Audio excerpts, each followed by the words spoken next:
Hola, buenos días. Muchas gracias por su puntualidad. Vamos a dar un par de minutos para comenzar con este webinar.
Hola, buenos días. Ya vamos a dar inicio a esta sesión del día de hoy.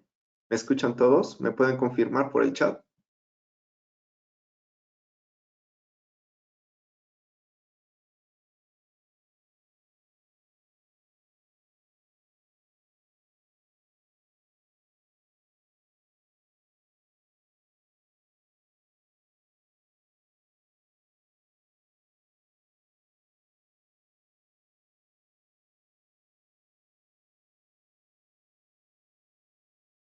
Ok, buenos días. Les agradezco mucho su atención. Vamos a dar inicio.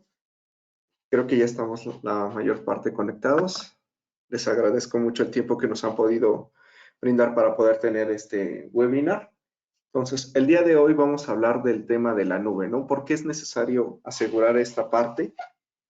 Donde muchas veces algunos piensan que es algo que ya está protegido per se, ¿no? Algunos otros saben que la nube tiene ciertas limitaciones, pero no saben cuál es el approach correcto para poder asegurarlo. Entonces, lo que vamos a hacer aquí es definir un poco términos, ver cuáles son los posibles riesgos, los actores, ¿no? Y darle algunas mejores prácticas para poder asegurar esa parte de la nube, ¿vale? Entonces, sin más preámbulo, ¿no? Vamos a ver rápidamente la comparación de lo que teníamos antes versus lo que ahora es la nube, ¿no? ¿Cuáles son los principales retos que se afrontan en la nube? Ajá. Y al final del día, pues, cómo Checkpoint en este sentido los puede apoyar para poder sincronizar esfuerzos, tanto de la parte de TI que está desarrollando las aplicaciones, como ustedes en la parte de seguridad para proteger esas aplicaciones, ¿no? Y vamos a hacer un breve resumen.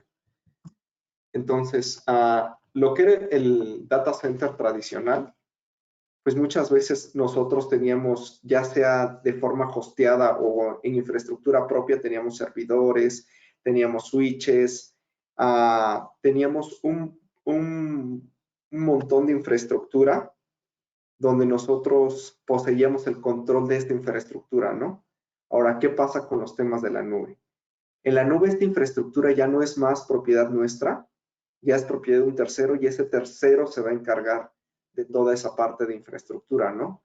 Entonces, en este sentido, nosotros ya no nos tenemos que preocupar por la alimentación, no nos tenemos que preocupar por la alta disponibilidad de la infraestructura, no nos tenemos que preocupar por los recursos de la misma infraestructura. Si en algún momento necesitamos más, lo podemos consumir, ¿no? Entonces, la principal movilizador para irse a una parte de nube es agilidad, ¿no? En el data center, cuando nosotros queríamos desplegar cualquier aplicación, tomaba en el ciclo de vida y desarrollo de una aplicación al menos un mes, ¿no? Porque teníamos que comprar un servidor, este servidor una vez que llegaba, que normalmente era en un periodo de 15 a 20 días, le teníamos que adecuar energía, en ese sentido teníamos que hacer todo el cableado eléctrico, teníamos que hacer todo el cableado de red, ajá. Teníamos que ver dónde lo íbamos a colocar en un rack, teníamos que ver si nuestra conexión de red iba a ser en fibra, en cobre, etcétera, ¿no? Entonces, esas limitantes que anteriormente era muy tedioso habilitar y esperarlo, en la nube ocurren en cuestión de segundos, ¿no? Si nosotros necesitamos un servidor, nosotros vamos al marketplace, consumimos el servidor y en cuestión de minutos tenemos arriba un servidor donde todo lo que les había comentado ya se aprovisionó y toda esta parte lo aprovisionó un tercero. Entonces, aquí es donde el paradigma se rompe, ¿no? Entonces, en la parte del data center tradicional, nosotros teníamos control de todo. Si de pronto necesitábamos que un servidor accediera a Internet, pues teníamos que asignarle una dirección IP, teníamos que asignarle todo el ruteo, teníamos que asignarle los permisos para que ese servidor pudiera navegar, ¿no? En la nube esto se da de forma instantánea. Si nosotros queremos que ese servidor navegue, únicamente lo exponemos al área de Internet, incluso le podemos tener una IP pública y automáticamente navega, ¿no? Esto no significa que por el hecho de que sea tan fácil aprovisionar las cosas, lo estemos haciendo de la mejor manera, ¿no? Ahora, El principal problema con lo que respecta a la parte de seguridad es de que en el modelo tradicional teníamos áreas bien específicas para llevar cada una de las actividades, ¿no? Había un área de redes, había un área de seguridad, había un área de desarrollo y cuando necesitaban interactuar entre estos actores, pues normalmente lo hacían de forma colaborativa, lo hacían mediante un flujo de trabajo, ¿no? Ahora en la nube, principalmente el que desarrolla también es el que administra toda la parte de redes y toda la parte de seguridad, ¿no? Entonces, aquí empieza a existir un gap porque ya no empezamos a hablar el mismo lenguaje de las personas que están en la administración de la nube, ¿no? Estos DevOps tienen un tema de empoderamiento, ¿no? Cada vez son más cosas las que pueden hacer por ellos mismos sin necesidad del área de seguridad, ¿no?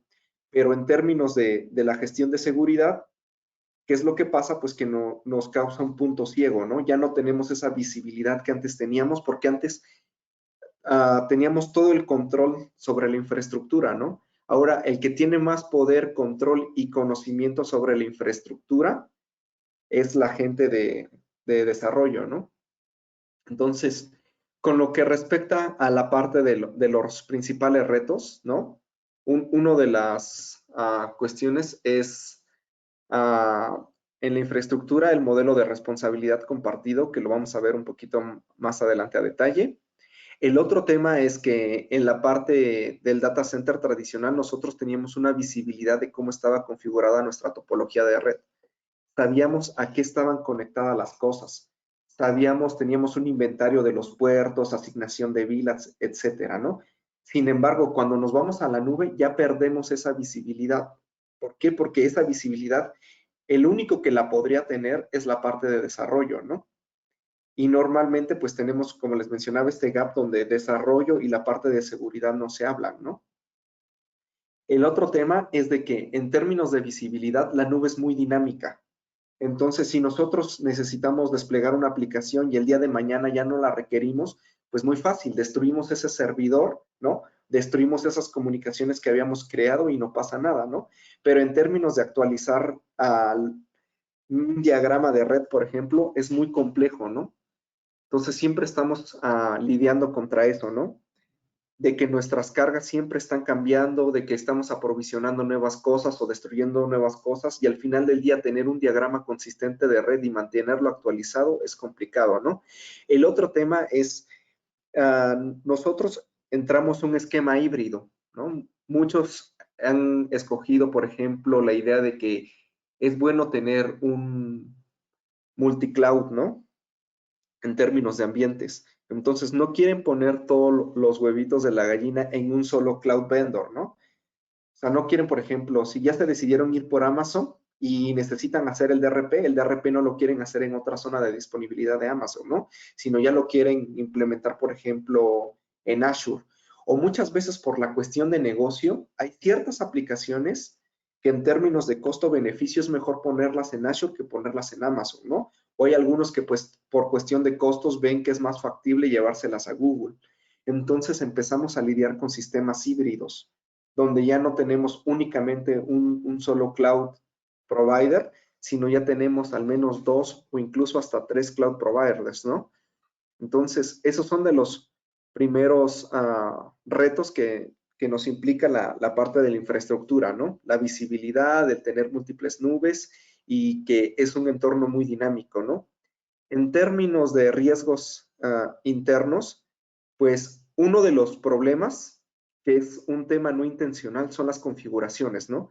Hace rato les mencionaba que si nosotros queríamos que un servidor saliera a Internet, en el data center era todo un proceso, ¿no? Y todo un proceso donde nosotros ya habíamos afinado puntos de control. Si nosotros no queríamos que los usuarios tuvieran acceso directo a Internet, entonces a la hora de que ellos querían que un servidor saliera, tenían que levantar un ticket y que se les aprovisionara los permisos, ¿no? Pero en la nube esto cambia, porque el mismo que crea la instancia, él mismo tiene acceso a la capa de red de la nube y él mismo puede decidir cómo se conecta a Internet, ¿no? Lo puede hacer a través de un Internet Gateway, a través de un dispositivo que le va a dar acceso a Internet, o La forma más fácil, le pone una IP pública y automáticamente tiene acceso a Internet, ¿no? Ambas opciones ah, son válidas para lograr el cometido, sin embargo, en términos de seguridad son totalmente diferentes, ¿no? Por ejemplo, cuando nosotros utilizamos un Internet Gateway para tener acceso a Internet, entonces asumimos que el flujo es únicamente de salida, desde la nube hacia Internet. Pero cuando nosotros le ponemos una IP pública a una instancia, entonces el flujo es bidireccional. La instancia puede ir a Internet, pero también Internet puede visitar a la instancia, ¿no? Entonces, esto es bien importante recalcarlo porque el 95% de las brechas de seguridad que ocurran en la nube no se debe a vulnerabilidades per se del proveedor de nube. Se van a deber a temas de mala configuración. Alguien que puso una instancia, que le atachó directamente una IP pública, que le puso permisos demasiado abiertos, ¿no? Donde la exposición era muy alta. Entonces, esos son los principales riesgos que se tienen, ¿no? El 95% va a caer en un tema de configuración. Configuramos algo mal y esta mala configuración, esta mala praxis, nos llevó a una brecha de seguridad, ¿no? La otra son actores internos. Por ejemplo, nosotros tenemos que subir cargas a nuestra nube, ¿no? Normalmente son cargas de datos, ¿no? Los famosos workloads. Entonces, lo que nosotros hacemos para tener esta comunicación directa hacia la nube ocurre de dos formas, ¿no? La primera es, utilizamos la versatilidad que la nube tiene y hacemos una comunicación de lo que tenemos en el data center hacia la nube, que normalmente viene siendo mediante un enlace de VPN, utilizando el Internet, creas una VPN y ya tienes acceso a tus aplicaciones en la nube, ¿no? O la otra es mediante un enlace directo. Cualquiera de estas dos, lo que va a permitir es tener una comunicación de forma instantánea hacia la nube. Ahora, si nosotros no configuramos bien los permisos que se tienen del on-premise hacia la nube, por ejemplo, si tenemos un tema de ransomware local, ese ransomware lo podemos llevar automáticamente a la nube, ¿no? Entonces, en la nube ha habido temas de servidores encriptados, sí, los ha habido, ¿no? Y el principal problema es de que no sabemos que también tenemos que segmentar esas comunicaciones que van desde la parte on-premise hacia la nube, ¿no? Y la otra es que muchas veces por la cuestión del tipo de datos que estemos colocando en la nube, vamos a tener ciertas restricciones, ¿no? Por ejemplo, hay diferentes marcos normativos para los que se dedican al sector financiero, por ejemplo, tiene que cumplir PCI y PCI les pone ciertas limitaciones en temas de datos, ¿no? Si estamos hablando de alguna entidad federal, gubernamental, entonces ellos tienen que cumplir también así con cierto tipo de limitaciones, por ejemplo, que la base de datos no esté en la nube, etcétera, ¿no? Entonces, ese viene siendo otro tema que se tiene que tener en consideración cuando se está diseñando la parte de la nube, ¿no?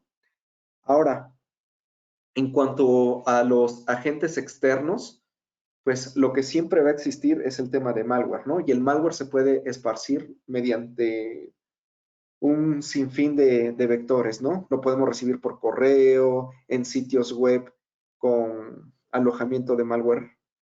Podemos hacerlo a través del tráfico de red, etcétera, ¿no? La otra parte que se está volviendo cada vez más crítica son los ataques dirigidos, ¿no? Ataques que tienen como propósito explotar la vulnerabilidad de una empresa en específico, ¿no? Lo que vimos en el pasado, por ejemplo, lo que fue Pemex, lo que fue Bancomext, lo que fue CI Banco, fueron ataques dirigidos, ¿no? Y fueron ataques que pasaron en México, ¿no? Entonces, aquí siempre nosotros vamos a estar en esa lucha continua de estar limitando a estos actores externos y que puedan dañar nuestra infraestructura, ¿no? Ahora, como la nube se maneja a través de Internet, ¿no? El principal problema es de que nosotros lo gestionamos a través de Internet. Cuando nosotros queremos hacer cualquier modificación a nuestra nube, nos tenemos que firmar un portal web, a un sitio en Amazon, a un sitio en Azure, a un sitio en Google, poner nuestras credenciales y ya tener acceso a los assets, ¿no? O a las configuraciones, instancias, a todos los recursos que se tienen en la nube. Entonces, uno de los principales problemas es que actualmente cualquiera que tenga acceso a Internet puede tener acceso a nuestros portales, ¿no? Entonces, en ese sentido, lo que nosotros podemos empezar a hacer es ponerles más difícil de que nos roben las credenciales, ¿no? El hecho de que nos roben las credenciales pueden comprometer toda la continuidad del negocio si es que la nube es nuestro principal motor o activo en términos de negocio, ¿no? Por ejemplo, un portal web de e-commerce, si está bajo nuestro portal de e-commerce, pues automáticamente está bajo nuestro negocio, ¿no? Y estamos perdiendo dinero. Entonces, eso nos impacta directamente. Entonces, aquí la parte de robo de cuentas es bien sensible porque si alguien roba una cuenta de un administrador de Amazon, puede hacer cualquier cambio, ¿no? Puede incluso destruir instancias o el otro tema es la parte de overbilling, ¿no? O los sobrecostos asociados a la parte de nube. Lo que nosotros hemos visto durante este tiempo es que, por ejemplo, roban las credenciales de algún administrador, ¿no? La forma en cómo se las pueden robar son muchos, normalmente es phishing, los atacan en phishing a su correo corporativo, a sus correos personales y existe una mala praxis que es ponerle la misma contraseña a todo, ¿no? Entonces, un usuario que lo hayas atacado en su correo personal y te haya cedido sus credenciales personales, muy probablemente son las mismas credenciales corporativas, ¿no? Entonces, en este sentido, habilitar diferentes esquemas de autenticación como el doble factor puede ayudar, ¿no? Para reducir esa exposición. No obstante, también el doble factor de autenticación puede conllevar también riesgos que debemos de solventar. Muchas veces este doble factor de autenticación se envía a través del teléfono móvil. Y si el teléfono móvil está comprometido con algún malware, pues automáticamente lo expones a un riesgo, ¿no? Entonces, esto es con lo que respecta principalmente al robo de identidades, ¿no? Debemos de tener muy en claro que el robo de una identidad nos puede producir dos cosas, ¿no? Afectación a la continuidad de negocio o un tema de sobrecostos, ¿no? Muchas veces el atacante se da cuenta de que ya puede crear instancias y pone ahí a CryptoMiners o aloja malware o hace cualquier abuso de las instancias, ¿no? En términos de crear más instancias o crearlos con recursos sobre las capacidades normales y eso al final del día se va a traducir en un costo adicional en la operación, ¿no? Y lo que nosotros llamamos ataques de generación 5, ¿no? Que son todo la parte de una de amenazas de día cero, pero son ataques ya dirigidos, ¿no? Donde ya tenemos, por ejemplo, ataques distribuidos, etcétera, ¿no? Ahora, en lo que respecta a la parte de la infraestructura, ajá, básicamente nosotros tenemos algo que se llama el modelo de responsabilidad compartido. Y este modelo de responsabilidad compartido lo tienen todos los proveedores de nube. Tanto la parte de Azure, Google, Amazon, todos tienen un modelo de responsabilidad compartida. Y lo que te dice el modelo de responsabilidad compartida es, yo como proveedor de servicios de nube, que soy responsable, y tú como cliente, de qué eres responsable, ¿no? Entonces, básicamente, el proveedor de servicio de nube lo que te va a provisionar son recursos. Te va a provisionar poder de cómputo, te va a poder aprovisionar la capa de red, te va a poder aprovisionar la parte de zonas de disponibilidad, que pueden estar en diferentes regiones o en diferentes ubicaciones, etcétera, ¿no? Entonces, aquí está un poquito más claro y esto aplica para cualquier vendor de nube. Nosotros vamos a tener un tema ahí, ajá, donde en el modelo de responsabilidad compartida, nosotros vamos a ser responsables de todos los datos, ¿no? Vamos a ser responsables de nuestras aplicaciones, de que estas aplicaciones las mantengamos actualizadas.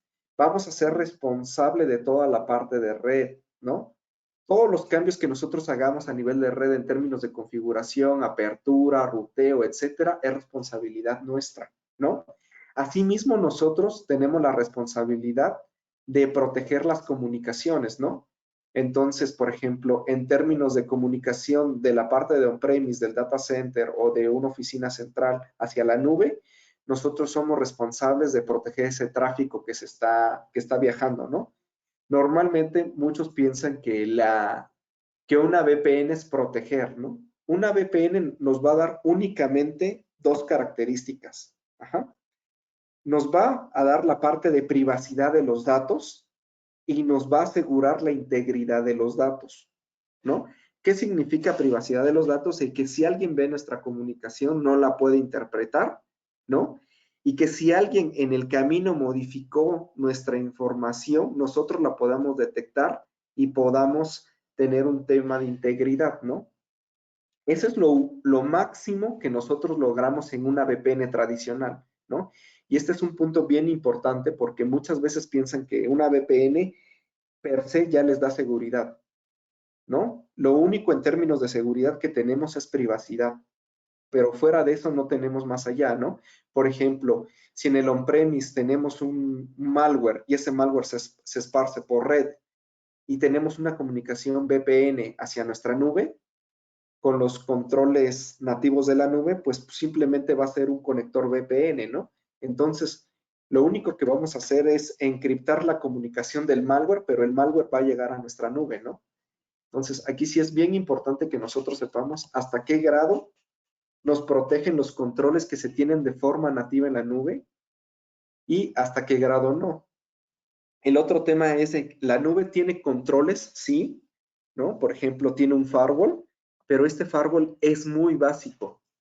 ¿Y qué me refiero a muy básico? Que únicamente va a ser apertura y cerrar puertos, ¿no? Solamente vamos a aperturar puertos y cerrar puertos. Entonces, en este sentido es súper limitado lo que tenemos, ¿no? Ya olvidémonos de tener protecciones adicionales como un IPS, ¿no? Eso no se cuenta de forma nativa. Entonces, nosotros somos responsables de toda esa parte, ¿no? ¿Qué pasa si en este momento una de nuestras aplicaciones presenta una vulnerabilidad? Nosotros somos responsables de hacer el parcheo de esta vulnerabilidad en los servidores, ¿no? Lo mismo pasa si nuestro sistema operativo es vulnerable. Si bien es cierto, nosotros consumimos el sistema operativo de la nube, el hecho de que lo mantengamos actualizado y parchado es responsabilidad nuestra, ¿no? Entonces, sí es bien importante que nosotros sepamos qué es lo que está como responsabilidad del proveedor de servicios de nube y cuál es nuestra responsabilidad en términos de lo que estamos colocando en la nube, ¿no? Y básicamente son los datos que estamos nosotros colocando ahí arriba, ¿no? Ahora, otro de los principales temas que se tienen en la nube es que tenemos muy poca visibilidad de lo que está sucediendo. ¿Por qué? Porque normalmente, como les había comentado, en el data center los cambios ocurrían de forma muy lenta, ¿no? Como les había mencionado, lanzar un servicio podía tomar un mes. Aquí lanzar un servicio puede tomar 10 minutos. En 10 minutos puedes tener un web server, en 10 minutos puedes tener una base de datos. Entonces, ¿contra qué están luchando los equipos de TI? Pues mantener esta visibilidad que muchas veces se tiene sobre papel en un diagrama que puede estar en Visio, etcétera. Pues mantener ese diagrama actualizado, ¿no?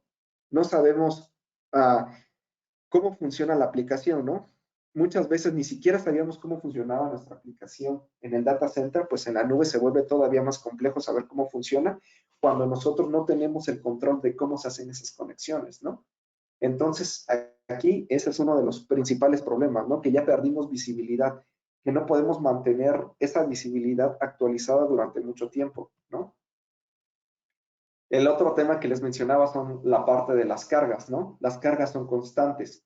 Tú puedes lanzar ahorita una aplicación y si ves que no funciona o simplemente la aplicación llegó a su fin, la destruyes, ¿no? O si era un ambiente demo de pruebas, se crea y se destruye on demand. Entonces, aquí mantener actualizado toda la parte de políticas de seguridad, mantener actualizado nuestros diagramas, etcétera, es complejo, ¿no? Y más cuando estamos hablando en diferentes ambientes, por ejemplo, multinube, pues se vuelve todavía un reto muchísimo más complejo para los administradores de poderlo llevar a cabo, ¿no? Entonces, aquí uno de los principales retos es cómo protegemos esas cargas que se están subiendo, ¿no? Cómo garantizamos que nuestras políticas que nosotros ya definimos en el on-premise, pues también se lleven de la misma forma en la nube, ¿no? Que garanticemos ese mismo nivel de seguridad que tenemos aquí. Entonces, ese es uno de los principales características con lo que respecta a la parte de, de los workloads, ¿no? Y en términos de multinube es consistencia, homogeneidad. Nosotros normalmente en la parte de multinube, pues necesitamos mantener una coherencia, ¿no? De nuestras políticas. Ese es uno de los grandes retos, ¿no? El otro es que las políticas sean homogéneas, ¿no? Es decir, si yo tengo una política, por ejemplo, de navegación, pues esa misma política de navegación la tenga para todas las nubes, ¿no? Si yo ya hice un tuning de IPS en el on-premise, pues hacerlo en la nube o hacerlo en varias nubes, muchas veces me podría representar que tengo que repetir ese trabajo varias veces, ¿no? Entonces, aquí también se vuelve un tema decisivo cómo nosotros vamos a administrar nuestra nube, ¿no? Entonces, aquí, por ejemplo, el best practice es que tengas un único punto desde donde gestiones todas tus nubes. ¿Por qué? Una, porque te va a dar un solo punto donde tú vas a tener la visibilidad de todo, ¿no? Dos, vas a poder tener políticas consistentes y homogéneas. Entonces, por ejemplo, tú podrías hacer un perfil de protección de IPS y ese perfil exportarlo a todas tus nubes, ¿no? Y solamente trabajas en un perfil y no importa cómo lo distribuyas. Entonces, aquí ese sí va a ser uno de los puntos bastante importantes a lo que se refieren en cuestiones de administración, ¿no? El otra en cuestiones de visibilidad también. O sea, no es lo mismo estar revisando logs en todas las nubes o en todos lados a tener un solo punto donde yo puedo consultar mis nubes, ¿no? Donde yo puedo consultar estos logs que generaron las nubes. Entonces, esto sí es bien importante, ¿no? Ajá. Entonces, al final del día, nosotros tenemos que mantener una consistencia, como les mencionaba, una homogeneidad de nuestras políticas de seguridad para que sean lo más fácil de gestionar, ¿no? Entonces, ¿para qué desgastarme dos veces definiendo las políticas primero del data center y después de la nube si puedo definirlos de un solo punto y hacerlo extensivo a la nube, ¿no? O si ya trabajé en unas políticas de nube, hacerlo extensivo a una segunda nube que se pueda añadir en el camino, ¿no? Entonces, esto nos va a ayudar a reducir la parte de complejidad de la gestión. Nosotros vamos a poder ser más efectivos en el despliegue de controles, que es parte de lo que se pretende cuando nosotros estamos haciendo un esquema así. Ajá. Y la otra es la flexibilidad de interpretar los cambios de la nube. ¿Qué pasa en la nube? Si nosotros creamos un servidor y este servidor ya no nos gustó que esté en determinada red y lo necesitamos mover del lugar, ¿no? Normalmente en un sistema tradicional le tendrías que reaprovisionar todo, ¿no? En términos de nubes, entender cómo funciona la nube y normalmente en los entornos de nube, las políticas siguen a las instancias, no al revés, ¿no? Entonces, aquí en este escenario, si nosotros vemos que hay un cambio a nivel de infraestructura, pues ese cambio se debe de reflejar también automáticamente a nivel de las políticas, ¿no? Para evitar temas de sobretrabajo, ¿no? Entonces, parte de lo que se pretende en la nube es de que nosotros podamos interpretar eso de forma instantánea, ¿no? Si de pronto sabemos que una instancia cambió de IP, pues automáticamente las políticas de seguridad que ya definimos se deben de ver reflejadas al cambio que ocurrió a nivel de nube, ¿no? Sin necesidad de que tengamos que estar metiendo de nuevo al administrador para definir nuevamente las políticas, ¿vale? Ahora, otro de los retos son las configuraciones, ¿no? Toda configuración bien hecha es útil, ¿no? Pero una configuración mal hecha no solamente puede ser poco productiva, ¿no? También nos puede introducir un riesgo, ¿no? ¿Qué pasa si, por ejemplo, por facilidad, el administrador tiene que tener acceso directo a una instancia, ¿no? Y a ti se te hace fácil ponerle directamente una IP pública y acceder de forma directa a la instancia a un escritorio remoto, ¿no? Entonces, desde el punto de vista de practicidad, resolviste el problema, ¿no? Desde el punto de vista de seguridad, expusiste un servicio que es demasiado vulnerable, ¿no? Exponer servicios de gestión de las instancias como SSH, X11, Remote Desktop, el famoso RDP, son vulnerables, ¿no? Entonces, el hecho de que nosotros hagamos una exposición demasiado permisiva de una instancia la puede poner en riesgo, ¿no? O por ejemplo, muchas veces nosotros creamos una base de datos relacional, ¿no? En algunos casos nosotros la base de datos relacional incluso le podemos poner una IP pública y accederla desde el exterior, ¿no? Entonces, aquí es donde ha habido muchos robos de datos, ¿no? Lo que hemos escuchado normalmente de que la nube es insegura, de que de pronto sabemos de que hubo grandes fuga de datos, ¿no? Como han sucedido en Estados Unidos, de que hackearon una nube de Facebook o hackearon algún banco o alguna entidad financiera, no ocurrieron porque un hacker haya estado ahí lanzando ataques, ¿no? Simplemente se dio cuenta de que había algo demasiado permisivo, pudo haber sido un rol demasiado permisivo de alguna función, pudo haber sido una instancia mal configurada, donde le dieran un acceso directo desde Internet, pudo haber sido un salto de una instancia a otra instancia, pero primeramente se dio porque nosotros expusimos servicios no necesarios, ¿no? Y por ahí entró el atacante. Entonces, en términos de configuraciones, siempre vamos a tener un reto, ¿no? Y como yo les comentaba, el 95% de los ataques que nosotros vayamos a tener en la nube se van a deber a temas de mala configuración. Entonces, sí es un tema que tenemos que nosotros ver cómo lo vamos a resolver, ¿no? Porque al final del día, eso es lo que nos va a afectar al negocio, ¿vale? Entonces, los principales retos ahí que tenemos en la parte interna, pues una es que nosotros creamos funciones o creamos instancias con demasiados permisos, ¿no? Muchas veces no lo necesitan. En la nube se maneja algo que se llaman roles, ¿no? Un rol te dice cuáles van a ser tus acciones, ¿ja? Y a qué tanto vas a tener acceso. Entonces, si un rol es demasiado permisivo, pues automáticamente podría exponer nuestros datos, ¿no? Y esto, como les decía, no solamente es en términos de instancias, sino también en términos de funciones, ¿no? En términos de serverless. Ahora, el otro tema es de que cuando nosotros lanzamos un sistema operativo, si bien es cierto, tiene cierto nivel de complejidad la autenticación, cuando nosotros ya le instalamos una aplicación a este sistema operativo, pues muchas veces el administrador le deja las contraseñas por defecto, ¿no? Entonces, esto presenta un grave riesgo también, ¿no? La otra es que en la nube ya estamos utilizando diferentes mecanismos de comunicación, ¿no? Diferentes mecanismos de comunicación que ya no se hacen mediante una cuestión tradicional como definir un IP y un puerto, ¿no? Sino ya se hace a través de llamadas de APIs. Ya muchos servicios se llaman serverless, donde tú ya no necesitas un sistema operativo, sino únicamente estás hablando con una función, con una aplicación.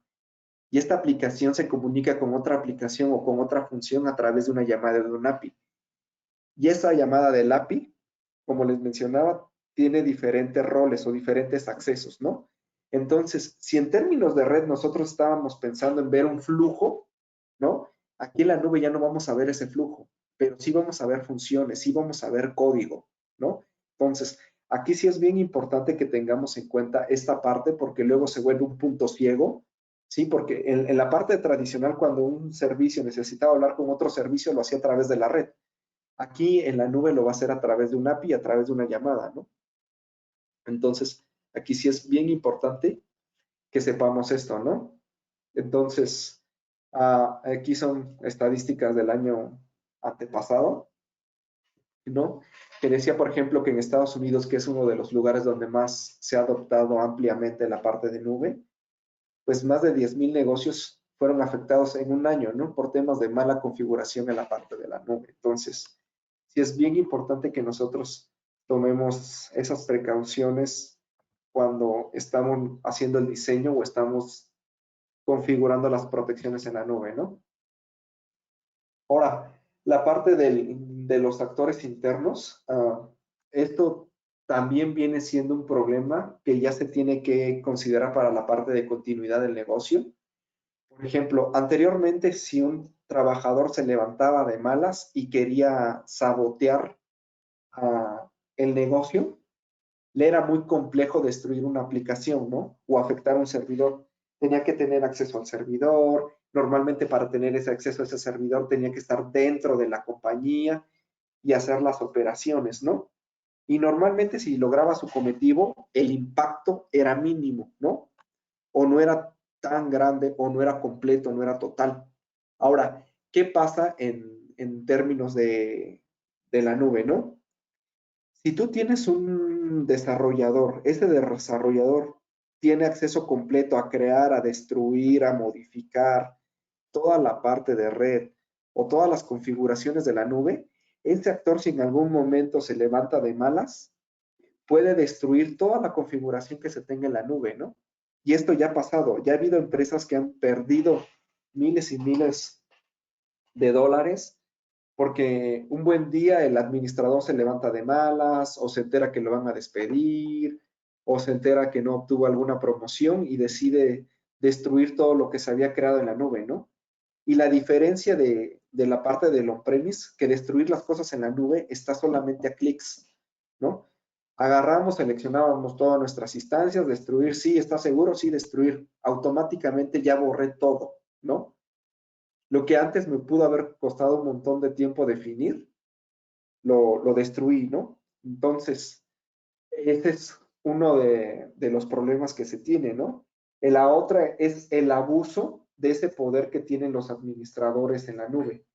¿Qué pasa cuando un administrador se da cuenta que puede crear instancias y que esas instancias, los costos asociados no los paga él, los paga alguien más? Entonces, pues él puede lanzar sus propias aplicaciones en estas instancias, ¿no?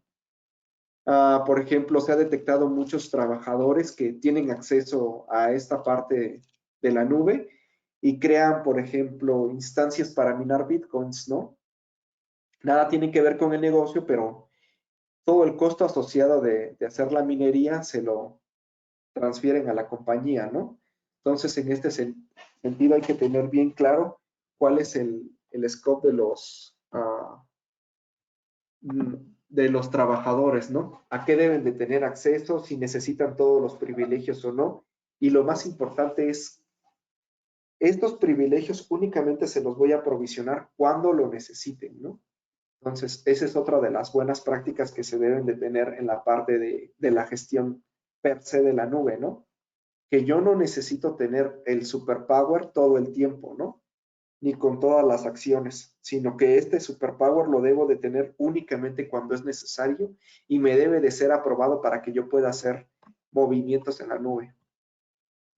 En lo que respecta a las regulaciones, como les comentaba, aquí hay diferentes tipos de regulaciones. No todas aplican al sector mexicano. Hay algunas en las que tenemos que participar porque interactuamos con otros entes, ¿no? Si en algún momento nosotros, por ejemplo, tenemos que ver en algún proceso que involucre pago con tarjetas de crédito, pues tenemos que entrar en la parte de PCI, ¿no? O si por X y razón somos un proveedor de servicios tercerizado para una empresa de salud en Estados Unidos, pues necesitamos cumplir con IPA, ¿no? O ya sabemos que estamos en un mundo globalizado, entonces si nosotros tenemos relaciones con alguna empresa europea, pues tenemos que cumplir automáticamente con GDPR, ¿no? Entonces aquí es donde nosotros también tenemos que definir si hay alguna normativa que tenemos que alinearnos. Entonces, en este sentido, nosotros también tenemos que ver cuáles van a ser nuestras estrategias para poder cumplir con esas normativas, ¿no? Incluso hay normativas que son locales, como la Comisión Nacional Bancaria de Valores, que ya tiene ciertas, cierto marco normativo, ¿no? Que tenemos que cumplir, ¿vale? Y lo que respecta a la parte de amenazas de día cero, normalmente son temas de infecciones o ataques dirigidos, muchas veces para infectar nuestra infraestructura que está en la nube, pues no necesitan estar pegándole directamente a nuestros servicios públicos en la nube, ¿no? Simplemente necesitan atacar a los usuarios que tienen acceso a esa infraestructura.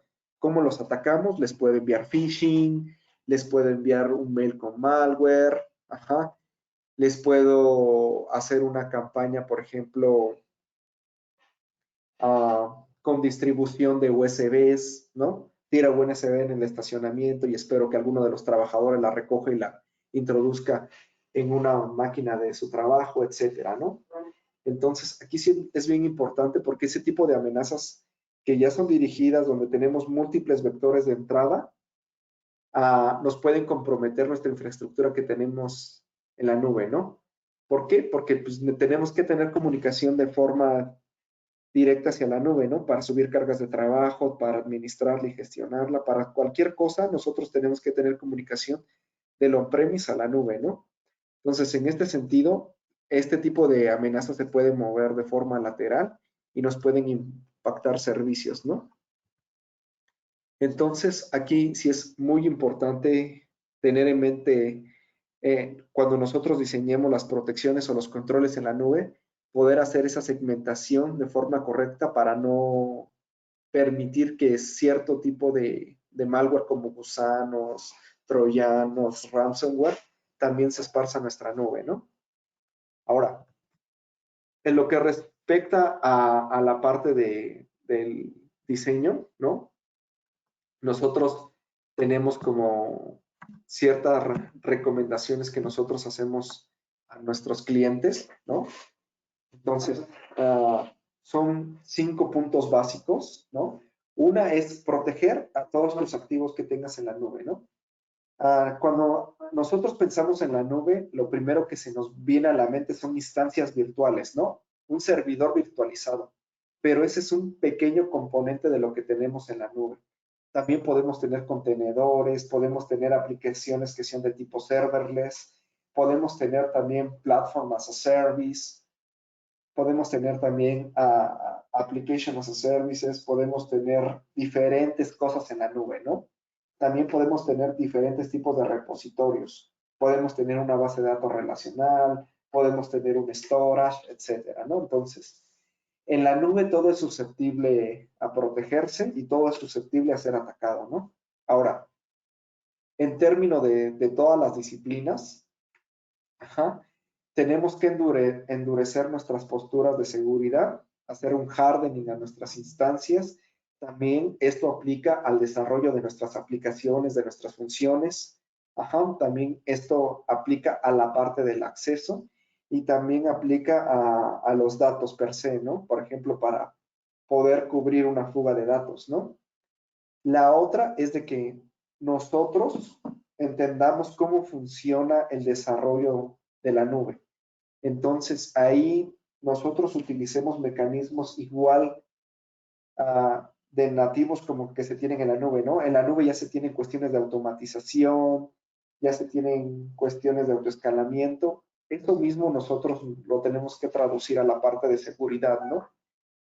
Poder automatizar ciertas operaciones de seguridad, poder entender que los cambios en la nube son muy dinámicos y poder entender que necesitamos adaptar las políticas a este entorno cambiante, ¿no? Entender de que ya la nube especifica una nueva forma de comunicación, ¿no? Y esta nueva forma de comunicación se llama API, ¿no? Entonces, en ese sentido, lo que nosotros necesitamos entender es cómo funcionan estas APIs y cómo nosotros nos podemos integrar con estas APIs, ¿no? Ahora, el cuarto punto es saber que tenemos que proteger a todas las nubes, ¿no? No importa si es una nube pública o no importa si es una nube privada, porque ese es otro punto. Ahorita nos hemos centrado a hablar únicamente de nubes públicas, ¿no? Pero esto también es extensivo a las nubes privadas, porque también hay mucha infraestructura que todavía sigue en nubes privadas, ¿no? Todavía hay VMware NSX, todavía tenemos ahí Cisco ECI, un OpenStack, Hyper-V, etcétera, ¿no? Y entender que los controles nativos son difíciles de gestionar, son complejos, son difíciles de administrar en términos de escalabilidad porque tenemos muchos puntos, ¿no? Y aquí en este sentido lo que nosotros necesitamos hacer es reforzar estos controles nativos, ¿no? Que se tienen en la nube, ¿no? Con herramientas que sean más intuitivas, que nos permitan una gestión más escalable, ¿no? Ahora, en este sentido, lo que nosotros tenemos en términos de seguridad es un portafolio específico, un producto que nosotros le llamamos CloudGuard. Entonces, en Checkpoint, cuando nosotros escuchamos de CloudGuard, es un producto diseñado para nube, ¿no? Y ahorita vamos a ver para qué tipo de nubes, ¿no? Entonces, aquí la filosofía de Checkpoint es de que nosotros podemos garantizar el mismo nivel de seguridad que teníamos en on-premise, pero en la parte de nube, ¿no?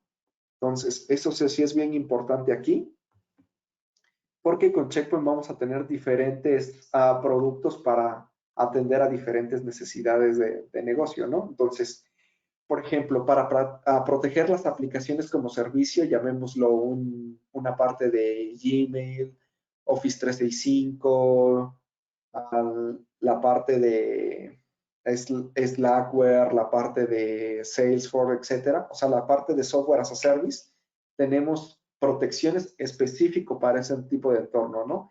Si la nube es como infraestructura, pues ya tenemos una parte que se llama CloudGuard IaaS, donde nosotros definimos los controles, ¿no? Y aquí nosotros garantizamos la misma seguridad que se tiene en on-premise, con las mismas protecciones. Ya vamos a tener un IPS, ya vamos a tener un control de aplicaciones, un filtrado de contenido, ya vamos a tener un antivirus, ya vamos a tener detección y mitigación de amenazas de día cero, ¿no? Ahora, en lo que va en la parte de visibilidad, compliance, de la parte de governance en la nube, de ver la postura de seguridad que se tiene de forma nativa, nosotros tenemos un producto que se llama Dom9 y básicamente Dom9 nos sirve para que nosotros veamos cómo está configurada nuestra nube, ¿no? Independientemente de que tengamos los controles nativos o controles de terceros o del mismo checkpoint. Entonces, aquí nosotros vamos a tener toda esa parte, ¿no? También en la parte de IaaS vamos a poder controlar todos los flujos, vamos a poder controlar las conexiones que se generan de la nube hacia Internet, de Internet hacia la nube y las comunicaciones que se dan dentro de la nube y de nuestra infraestructura on-premise hacia la nube, ¿no?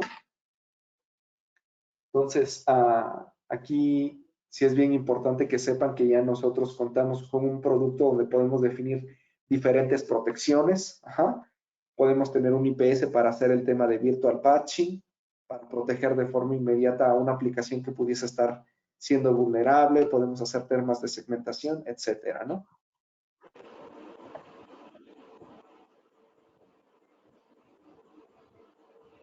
Sí, hasta aquí me escuchen. Sí, te escuchamos, Rogelio. Vale, ¿no? Entonces, rápidamente para concluir, ¿no? Que sepan que todo lo que vimos durante esta sesión, nosotros tenemos formas de cómo garantizar todos los puntos que discutimos, ¿no? Cómo proteger las cargas, cómo proteger las instancias, cómo proteger los servicios, cómo proteger las aplicaciones, cómo proteger a aquellas aplicaciones que ya no requieren de un sistema operativo como son los famosos serverless, que son las llamadas APIs, cómo proteger estas APIs, ¿no? Cómo proteger la parte de la gestión de la nube para impedir de que alguien tome un acceso demasiado permisivo a nuestra nube con demasiados privilegios y eso nos pueda producir un tema de seguridad. Al final del día, Checkpoint tiene una solución, ¿no? Que nosotros podemos poner en práctica para proteger este entorno de nube, ¿no? Ahora pasemos a la parte de preguntas, si hubiese alguna.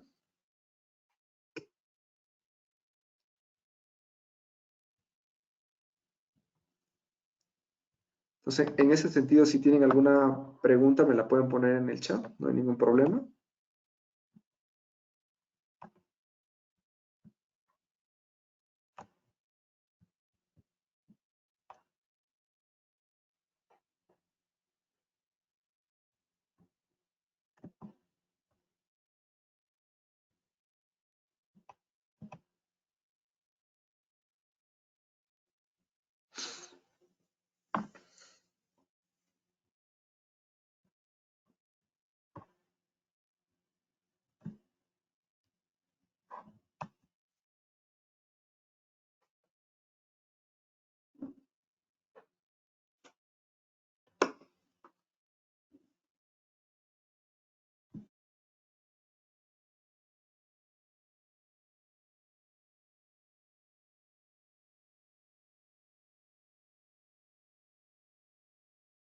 Ok, bueno. Si no hay ninguna pregunta adicional, ¿vale?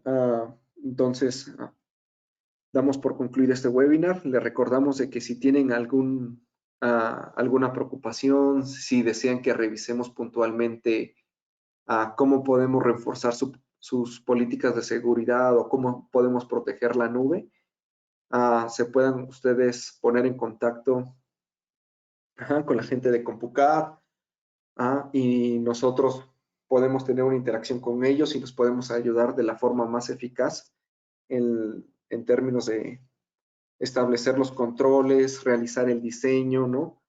Poner en práctica las mejores soluciones que se tienen en el mercado para poder protegerlos, ¿no? Y poder garantizar la continuidad del negocio y poder garantizar esta tranquilidad en términos de la gestión de la infraestructura, ¿vale? Entonces,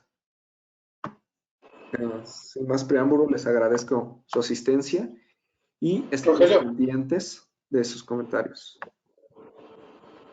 Rogelio, ¿Sí, diga? Rogelio, ¿me escuchas? Hola Fernando, sí. Gracias. Mira, bueno, quisiera cerrar el webinar. Buenos días a todos. Me quiero presentar. Soy Fernando Jiménez de CompuCAD. Soy el director de la unidad de negocio de movilidad y seguridad en CompuCAD. Y no, nada más quisiera agradecerles y reiterar el mensaje que en conjunto con Checkpoint nos permitan acercarnos a ustedes. Puede ser que estén en una etapa temprana de la evaluación de alguna nube o de algún servicio, o que ya lo tengan implementado. En ambas circunstancias, queremos dejar abierta la puerta pues para que nos puedan contactar o podamos establecer una agenda de trabajo en la que evaluemos lo que tienen hoy en día o lo que quieren hacer, y si están pensando en ir a la nube, pues a lo mejor es el mejor momento para hacer una buena planeación, una buena arquitectura de todo el entorno de red, y que les podamos apoyar en esta consultoría, en esta asesoría, ¿no? Como CompuCAD agradezco el espacio que se hayan tomado para asistir a este webinar, y pues digo, dadas las circunstancias que vivimos actualmente, pues es la mejor manera de poder acercar a ustedes, pero una vez que esto pues se termine, y de todos modos en el mediano tiempo, si quieren que hagamos una sesión ya específica y personalizada para que podamos evaluar cuál es la mejor alternativa, por favor, indíquenos, y nosotros y todo el equipo de Checkpoint nos podemos trabajar con ustedes para hacer esta evaluación, ¿no? Entonces, a nombre de Checkpoint y CompuCAD, les doy las gracias a todos, y vamos a enviarles por ahí alguna encuesta. De todos modos, vía esta encuesta, pues podemos tener alguna retro de parte de ustedes acerca del contenido, y si hay dudas adicionales que a lo mejor en este momento no quieran expresar, no hay ningún problema, igual por escrito lo podemos hacer, ¿no? Entonces, a nombre de ambas organizaciones, muchas gracias, que tengan un buen día y nos mantenemos en contacto. Gracias. Gracias, Rogelio. Gracias a todos, buen día. Hasta luego.